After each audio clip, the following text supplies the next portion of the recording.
چھوٹے بچوں کو عیدی دیتے ہیں اور بچوں کو خوش کرتے ہیں.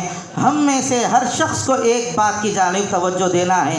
یہ رمضان ملا، یہ روزے ملے، یہ دین اور یہ اسلام اور یہ قرآن، یہ سب کچھ ملا ہے ہمارے آقا و مولا تاجدار بطحا حضرت سیدنا محمد الرسول اللہ صلی اللہ علیہ وسلم کے صدقے اور طفیل میں. حضور اکرم صلی اللہ علیہ وسلم کی برکت سے اللہ نے ہم کو یہ قرآن دیا اور یہ رمضان انشاءاللہ عطا کرے گا. تو ہم اس بات کی کوشش کریں، جب عید کا دن ہوگا میں عید کی نماز پڑھنے کے لیے جاؤں گا تو اللہ تبارک و تعالیٰ مجھے بخشایا واپس جس طرح بھیجے گا، اسی عید کی نماز کے اندر، عید کی نماز کے عیدگاہ کے اندر میں اپنے نبی کو ایک تحفہ پیش کروں گا. رمضان ابھی 1 مہینہ باقی، رمضان کا 1 مہینہ پورا اور اب کے 15 دن، 1.5 مہینے کا عرصہ ہمارے پاس موجود ہے. کوشش اس بات کی کریں کہ عید کی بارگاہ میں ہم ہمارے نبی کی خدمت میں 1.25 لاکھ مرتبہ درود شریف کا نذرانہ پیش کر کے عید کے دن ہمارے نبی کو بھی خوش کرنے کا اہتمام کریں گے انشاءاللہ. روزانہ جتنا درود پڑھیں اتنا لکھ لیا کریں، روزانہ جتنا درود پڑھیں اتنا لکھ لیا کریں. انشاءاللہ اس طرح ہوتے ہوتے 1.25 لاکھ مرتبہ درود ہمارا ہو جائے گا. اللہ تعالی ہم سب کو صحیح علم و عمل کی اپنے کرم سے توفیق عطا فرمائے. وآخر دعوانا الحمدللہ رب